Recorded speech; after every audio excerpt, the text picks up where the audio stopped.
Hi, welcome to the 13th Warehouse, the Friday the 13th TV series edition. I'm Vickie. And I'm Kym. And this is Doug with the episode credits for Friday the 13th, the series, Season 1, Episode 2, The Poison Pen. Created by Frank Mancuso Jr. and Larry B. Williams. Written by Durnfruit King, Frank Mancuso and Larry B. Williams, and directed by Timothy Bond. Original air date, October 10th, 1987. So we're back with Season 1, Episode 2, The Poison Pen. And the cursed antique for this episode is a quill pen that kills people by writing about it. When we recorded the last episode, I said, and I'm not sure if I said it while we were recording or off the air, but I said that I wasn't going to use clips for this series. Mm-hmm. But I did, however, use a couple of clips in the last episode. Okay. It's hard because the audio is not always so great. Mm-hmm. But I think I'm just going to try to use just one or two clips that describes the situation and the cursed antique, because on the Friday the 13th wiki page, they don't really have a description except for like a quill pen that kills people by writing about it. If Jack or one of them says more than that, I'll just put a clip in. But there's not going to be a lot of clips, one or two.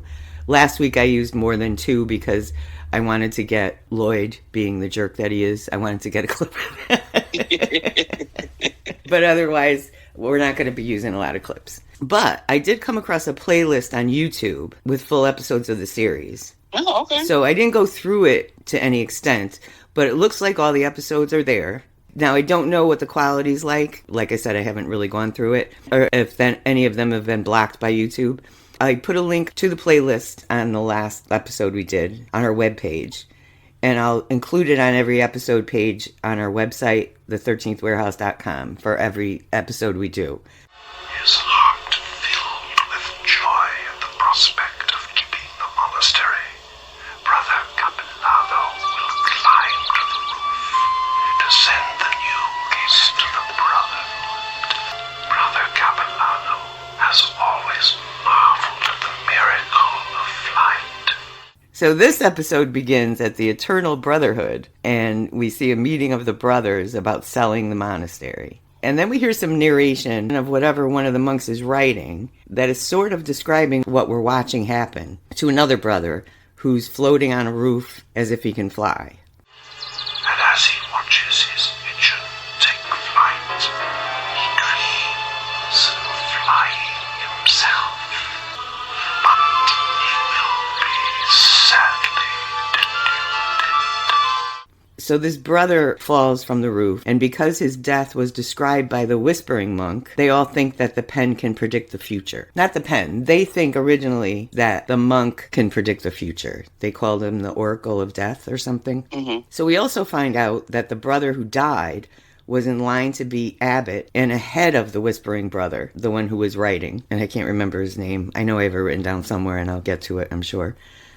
So Ryan reads about the Oracle of Death in the newspaper, and Jack recognizes the pen because he was the one to bring it to the shop. Oh my goodness, no. A pen. What? He's using a quill pen. A pen? Don't most monks use quill pens? I mean, ballpoint seems a little out of place. How would you know? All my monk friends use quill pens. But not that particular pen. I picked that one up in Tierra del Fuego. It's made from a tail feather from a giant Chilean condor. They're the worst kind. Lewis loved that. He said he got a handsome price for it, too. Mickey and Ryan have to disguise themselves to get into the monastery to recover the pen. And that was some crack disguise they came up with for Mickey, huh? Oh, my goodness. All I kept on saying is, are you kidding me? And I'm just like, all I kept on shaking my head was going, oh, you gotta be kidding me. I think I won't ever stop laughing about that.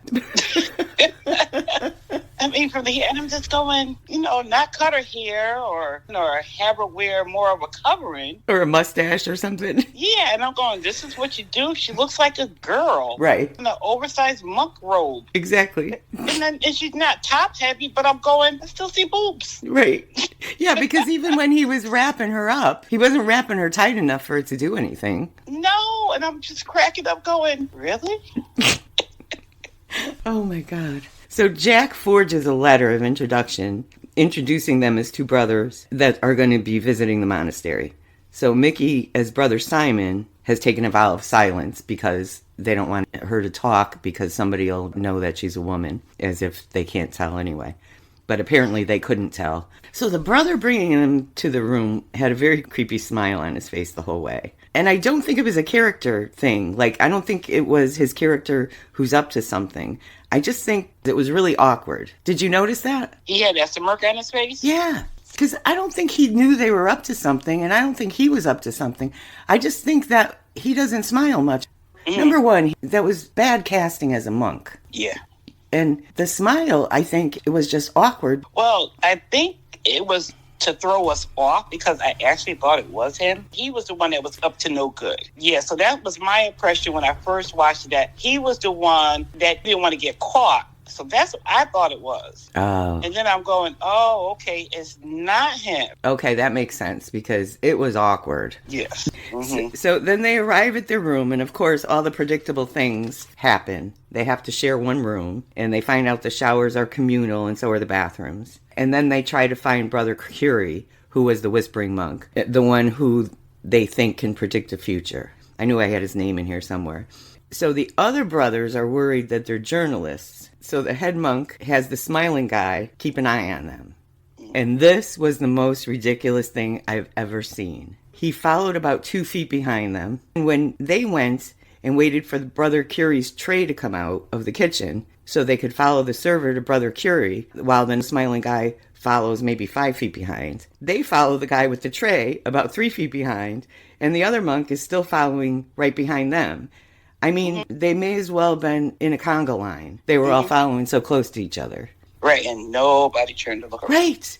And Brother Curie's tray comes out with the label Brother Curie. Like, how many other trays are they delivering? Oh, I keep on saying this was not comedy, huh? Oh my God, it was so ridiculous. Like, they were all in one shot, following each other 2 feet behind, and nobody knew anybody was behind. Come on. And even the thing is, why would you follow somebody on the first night?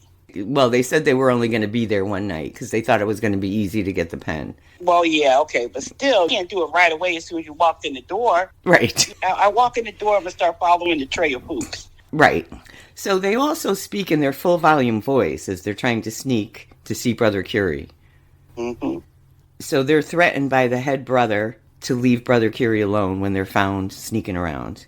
This is a burden for him, and he's taken a vow of silence and all this stuff to leave him alone.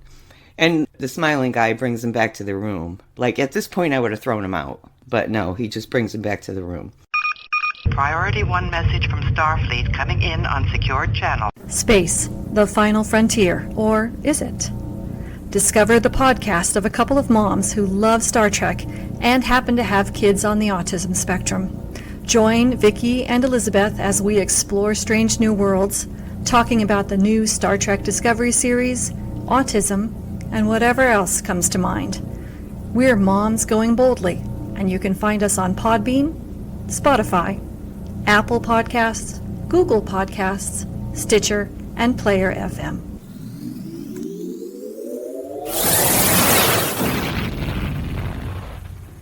Hey, Dud Gramley here from Yeah, That Can't Be Good. Please join Kym, Vickie, Skip, and myself over at Yeah, That Can't Be Good for an episode-by-episode podcast of all things Eureka. You can listen at eurekarewatch.com on Apple Podcasts, Podbean, or wherever you get your podcasts. And we're back. So Mickey once again yells all her frustrations about the situation to Ryan while they're out raking the grass, within earshot of everybody, and nobody seems to hear them. Yes. Mm-hmm. Like, they never heard a whispering. So Jack, like Artie, shows up to help, and he made a duplicate of the pen so they wouldn't notice when Ryan and Mickey take it back when they find it. So it turns out the head of the monastery is actually Rupert Selden, the original purchaser of the pen, because if you remember, they looked it up in the book. Mm-hmm. And he's wanted for murder. So he and Brother Curie are imposters posing as brothers and using the pen to cause the death of anyone who gets in their way, because they want to sell the monastery and take all the money. And they also mentioned writing a book about the Oracle of Death. Mm-hmm. When Frank, who's Brother Curie, worries about Ryan and Mickey asking questions and wants out of the arrangement he has with the head monk writes about Frank's death, and he has his head chopped off. So the head monk tries to kill Mickey, by writing about a poisonous spider. And a spider does come into their room, but it's not poisonous and they're not hurt. Except they make a hell of a lot of noise. And Jack comes yelling that the whole place can hear you, except that nobody else comes running. Right. But this is the other thing I couldn't figure out either. Who opened up the door to see them in there? Jack. Why did I think it was the grinning monk? That's later, I think. What I couldn't understand is she's in there in her hi-fi underwear, and I don't know what kind of t-shirt she got on that's tied. And I'm going, you're not recognizing that this is a female because he's got on boxers and she's got on underwear, thigh-highs? Yeah, but that was Jack. But the thing was, he comes running in saying the whole place can hear you, except nobody else comes. Right. And yeah, she's in her underwear and... But you don't even know who's coming in the door. Exactly. That's what I mean. They don't know how to whisper. You know, she's yelling and screaming because the spider's on her. And why is she wearing that to bed? Because you don't know who's coming in the door. Thank you, because there's no lock on the door. Exactly. Right, and why wouldn't you just have boxers and what he has on? Right, exactly. And you got it tied in a knot. They later find out that the real brothers, Matthew and Simon, who we didn't realize that when Jack wrote them the letter of introduction, he used real monks' names. They find out later that the real brothers, Matthew and Simon, were stung by a poisonous spider at their monastery. And I don't know if they died or not. I don't know if they ever said. So Drake, who's the smiling guy, is still keeping an eye on them. And he follows Mickey to the shower and realizes that she's a woman after looking through a hole in the wall. So my question is, why is there a peephole in the shower? You don't want me to go there, do you? No, no, I know where you're going. We keeping this G, folks. We keeping this G. So the head monk catches Jack in his office and ties him up in the guillotine because Jack's looking for the pen. Mickey, not knowing they've been found out, goes to look for the pen while Ryan looks for Jack. All the while, the monastery is in the process of being sold. So Mickey finds the pen and switches it for the duplicate one. Ryan finds Jack and saves him from the blade. Thank you for informing me about the switch, Sister Simon. Or should I say, Mickey. Hand it over. I would have preserved your epitaphs in a more dignified way, but someone rudely stole my diary. This will do nicely. The imposters came to the monastery posing as monks to meet certain death. So, of course, the head monk writes what he thinks will be Nicky and Ryan's death, or the imposters will suffer something. But he didn't have his diary, so he grabbed a piece of paper from Jack, which happens to be the receipt of the original purchase of the pen. Oh, I saw this one coming. Because he's actually the imposter. Yes. I came to remove the sacred pen from its rightful owner. But tragedy will strike. Now, all I have to do is fill in your names. You should never write what you've already signed. Rupert, Your name on the original invoice, remember? The blade chases him around the room and kills him. And that's it. Unlike Warehouse, a lot of people die in this. Yeah. And they don't seem to care that all these people are dying.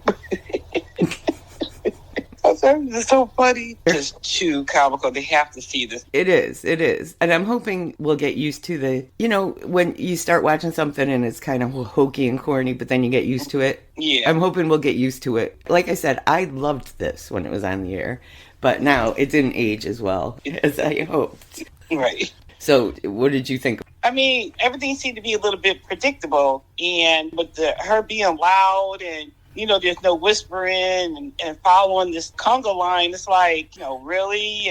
And like I said, it took me a minute to realize that they are the imposters and, trying to sell. And so that took me a minute because I thought the smiling priest was the one. I'll call him the smiling priest or the grinning priest was the one. So that had me fooled because I actually thought it was him. Right. And as it turned out, he was the one who came in and tried to stop it. Right. So that's what I was like, okay. So that was the little twist. So that was happy about that because I said, okay, you thought you knew everything. And that kind of surprised you. And I'm going, okay. So I had two surprises. And I was like, okay, that's good.